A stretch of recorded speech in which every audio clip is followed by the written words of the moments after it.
జై శ్రీమన్నారాయణ. సుందరకాండలో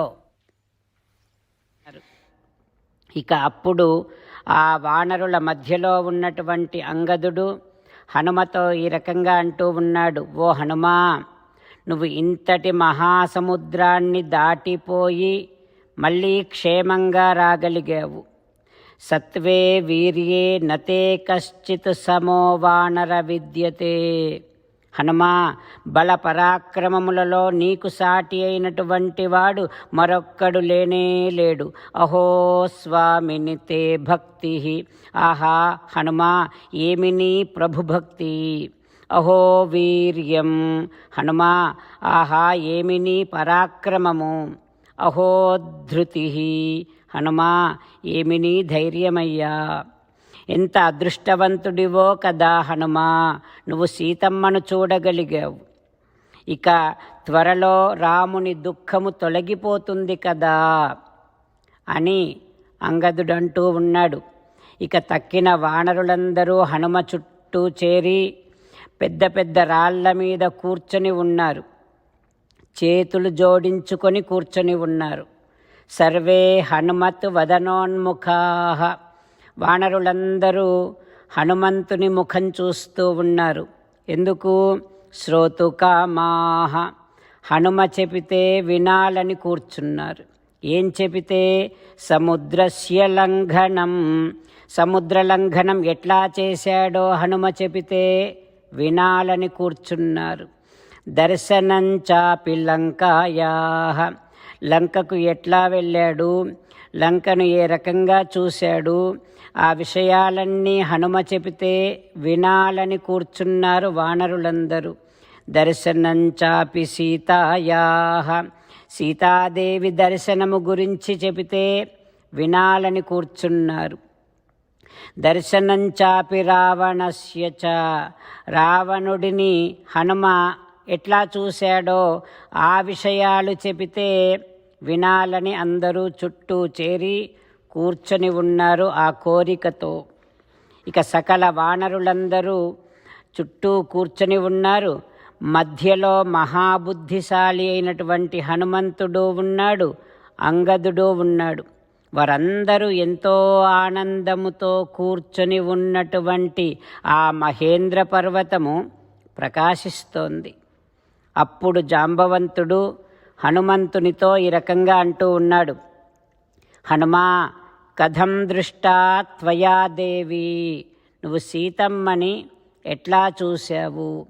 కథం వా తత్ర వర్తతే. సీతమ్మ ఎట్లా ఉంది? రావణుడు సీతమ్మతో ఏ రకంగా ప్రవర్తిస్తూ ఉన్నాడు? హనుమా, తత్వతః సర్వమేతత్ న ప్రబ్రూహి.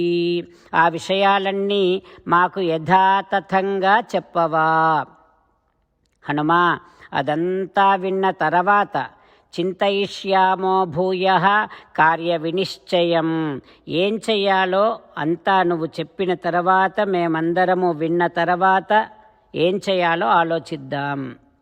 హనుమా, నువ్వంతా మాకు వివరంగా చెప్పి అప్పుడు మనము కిష్కింధకు పోయి రామునికి ఏం చెప్పాలో ఏం చెప్పకూడదో కూడా నువ్వే మాకు వివరించి చెప్పు అని జాంబవంతుడు అడగగానే హనుమకు ఒక్కసారిగా ఒళ్ళంతా పులకరించింది. సంప్రహృష్టః తనూరుహః. ఒళ్ళంతా పులకరించి ప్రణమ్య శిరసా దేవ్యై సీతాయై. సీతమ్మకు ప్రణామము చేశాడు హనుమ. ఇక చేసి అందరితో ఈ రకంగా చెబుతూ ఉన్నాడు. రామచంద్రులను మనసారా ధ్యానము చేస్తూ పరమదయాళువు పరమశివుడు చెప్పిన పరమపావన రామనామాన్ని చెబుతూ మనము రామనామ గానము చేస్తూ ఉంటే అదిగో సీతారామచంద్రులు, పార్వతీ పరమేశ్వరులు, ఆంజనేయస్వామి, సకల దేవతలు, పితృదేవతలు, మహర్షులు, ఆచార్యులు, భాగవతోత్తములు అందరూ మనని చూసి ఆనందముతో అనుగ్రహిస్తున్నటువంటి దృశ్యాన్ని భావన చేస్తూ నోరారా రామనామగానము చేద్దాం. రామ రామ దశరథ రామ రామ రామ దశరథ రామ హే హే రాజా రామ హే హే రాజా రామ హే హే సీతారామ హే హే సీతారామ. జై శ్రీమన్నారాయణ. భక్తులకు ప్రత్యేకమైనటువంటి విజ్ఞాపన. మీకు అన్ని విషయాలలో వెంటనే మంచి ఫలితాలు రావాలి అనంటే ప్రతిరోజు 1 నిమిషం వెచ్చించి నారాయణాస్త్రాన్ని చదవండి. ఇక మీకు తిరిగే ఉండదు. నారాయణాస్త్రాన్ని పొందడానికి మీరేం చేయాలంటే నారాయణాస్త్రం అనే వెబ్సైట్కి వెళ్ళి మీ పేరు మీ ఈమెయిల్ ఇస్తే మీ ఈమెయిల్కి నారాయణాస్త్రం PDF వస్తుంది. అందులో ఒక రామాయణ శ్లోకం, ఒక గీతా శ్లోకం, ఒక విష్ణునామం ఉంటాయి. ఆ మూడింటిని కలిపి నారాయణాస్త్రం అంటాం. ప్రతి ఒక్కరికి వేరువేరు శ్లోకాలను ఇస్తున్నాం. ఆ రకంగా ఎవరి శ్లోకాన్ని వారు ప్రతిరోజు తప్పనిసరిగా చదవటం వలన ప్రతిరోజు ప్రతి 24,000 భక్తులతో ఒకసారి సంపూర్ణ రామాయణ పారాయణ, 33 సార్లు శ్రీమద్ భగవద్గీత పారాయణ, 24 సార్లు శ్రీ విష్ణు సహస్రనామ స్తోత్ర పారాయణ జరుగుతుంది. ప్రతి ఒక్కరికి అంతటి విశేష ఫలితము ప్రతిరోజు లభిస్తుంది.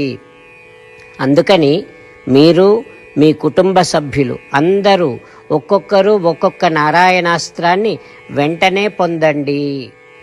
జై శ్రీమన్నారాయణ. శ్రీమద్ భగవద్గీత సారాంశముగా 18వ అధ్యాయములో 65 నుంచి 69 శ్లోకముల ద్వారా శ్రీకృష్ణ భగవానుడు మనందరినీ ఒక 8 పనులు చేయమని చెబుతూ పరమాత్మ ఈ రకంగా అంటూ ఉన్నాడు. ఎవరెవరైతే నేను చెప్పిన ఈ 8 పనులు చేస్తారో వారందరూ నాకు చాలా ఇష్టమైన వారవుతారు. అప్పుడు వారిని నేను సకల పాపముల నుండి సకల దుఃఖముల నుండి విముక్తులను చేసి నా అంతటి వారిగా చేసుకుంటా, తరగని ఆనందాన్ని అనుభవింపచేస్తా. నిజమే చెబుతున్నా, ప్రమాణము చేసి చెబుతున్నా అంటూ సాక్షాత్తుగా దేవదేవుడైన శ్రీమన్నారాయణుడైన శ్రీకృష్ణ భగవానుడే మనను ఈ 8 పనులు చేయమని చెబుతూ ఉన్నాడు కనుక, హో శ్రీమన్నారాయణ, కరిష్యే వచనం తవ, తప్పకుండా చేస్తా, నువ్వు చెప్పినట్టే చేస్తా అంటూ మనం ప్రతిరోజు దేవదేవుడైన శ్రీమన్నారాయణుడికి ఈ రకంగా మాట ఇద్దాం. హో శ్రీమన్నారాయణ, నువ్వు చెప్పినట్టే నేను నిన్నే సంతతము ధ్యానము చేస్తూ ఉంటా. హో శ్రీమన్నారాయణ, నువ్వు చెప్పినట్టే నేను నీ భక్తుడిగానే ఉంటా. హో శ్రీమన్నారాయణ, నువ్వు చెయ్యమన్నట్టే నేను నా విధులను కర్తవ్యాలను నీ సేవగా నీ తృప్తి కోసమనే సక్రమంగా నిర్వర్తిస్తూ ఉంటా. హో శ్రీమన్నారాయణ, నువ్వు చెప్పినట్టే నేను నీవాడిని అనే మహావిశ్వాసాన్ని సంతతము కలిగి ఉంటూ నా హృదయములో నీకే నమస్కరిస్తూ ఉంటా. హో శ్రీమన్నారాయణ, మామేకం శరణం వ్రజ, నన్నొక్కడిని మాత్రమే శరణు వేడుకో అని నువ్వే అన్నావు కనుక నేను నిన్ను ఒక్కడిని మాత్రమే శరణు వేడుకుంటా. హో శ్రీమన్నారాయణ, మా శుచః, ఇక దుఃఖించకు అని నువ్వే నాకు భరోసా ఇస్తూ ఉన్నావు కనుక నేను ఇక దుఃఖించను.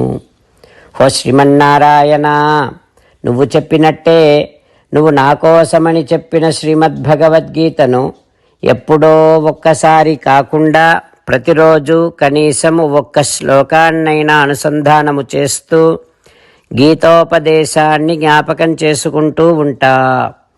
హో శ్రీమన్నారాయణ, నువ్వు చెప్పినట్టే నువ్వందరి కోసమని చెప్పిన శ్రీమద్భగవద్గీతను తెలియని భక్తులందరికీ తెలియచేసే నా వంతు ప్రయత్నాన్ని నిరంతరము కొనసాగిస్తూనే ఉంటా. హో శ్రీమన్నారాయణ, నేను నువ్వు చెప్పినట్టే చేస్తా, నీకు నచ్చినట్టే ప్రవర్తిస్తా, నీకోసమే పని చేస్తూ ఉంటా. కరిష్యే వచనం తవ. సర్వం శ్రీకృష్ణార్పణమస్తు. జై శ్రీమన్నారాయణ.